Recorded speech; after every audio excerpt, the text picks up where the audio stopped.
நம் எல்லோரையும் படைத்த ஏக இறையின் திருவருள் உங்கள் அனைவர் மீதும் பொழிவதாக.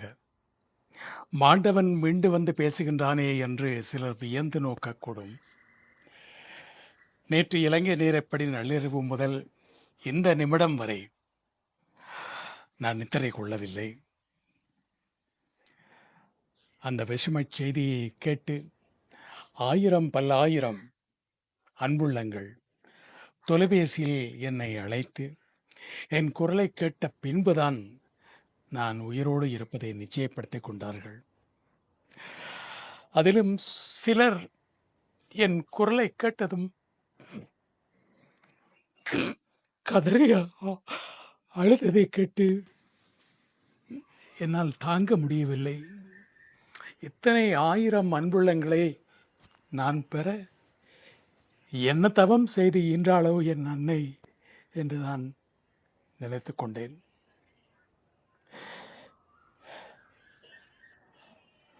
நேற்று இலங்கை பத்திரிகைகளில் ஒரு கட்டுரையை நான் எழுதியிருந்தேன். அந்த கட்டுரையின் ஆரம்பம் இப்படித்தான் இருந்தது: மரணம் மனிதனுக்கு தரும் வரம்.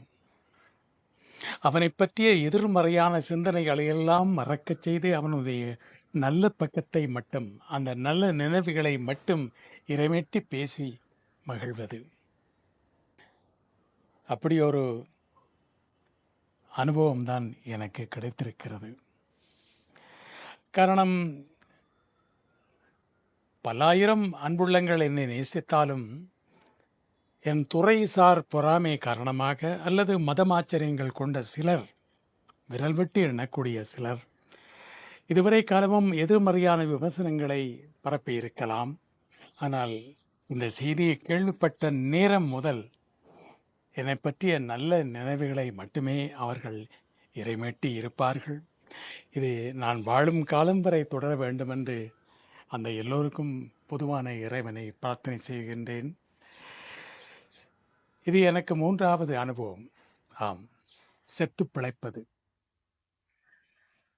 முதல் அனுபவம் 1983ஆம் ஆண்டு இனக்கலவரத்தின் போது என்னையும் என் மனைவியையும் உயிரோடு கொளுத்தி எரித்து விட்டார்கள் என்ற வதந்தி இங்கு மட்டுமல்ல, தமிழகத்திலும் பரவி தமிழக பத்திரிகைகளிலும் கேரளத்து மலையாள பத்திரிகைகளிலும் வெளிவந்ததை என்னுடைய வானிலைகளில் வழிப்போக்கன் என்ற நூலில் பதிவு செய்திருந்தேன்.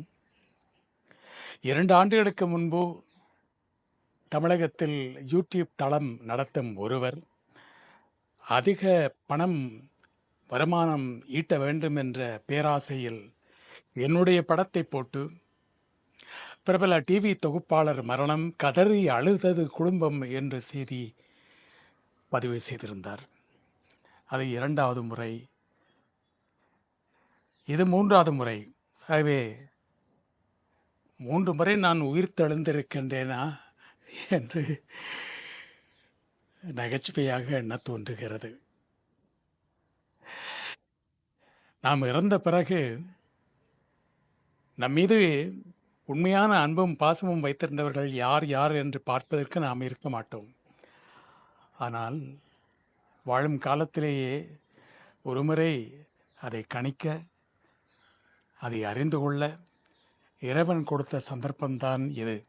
ஆகவே இந்த செய்தியை முதலில் பரப்பியவருக்கு எத்தனையோ பேர் சாபமிட்டிருக்கலாம். அந்த சாபங்களில் இருந்து அந்த மனிதரை காப்பாற்றும்படி அதே இறைவனிடம் நான் வேண்டுகின்றேன். ஏதோ ஒரு நன்மையை செய்திருக்கின்றார் அவர். ஆகவே அன்புள்ளங்களே, எனக்காக பிரார்த்தனை செய்த அனைத்து உள்ளங்களுக்கும் என்னுடைய நெஞ்சார்ந்த நன்றியும் வணக்கமும். நன்றி.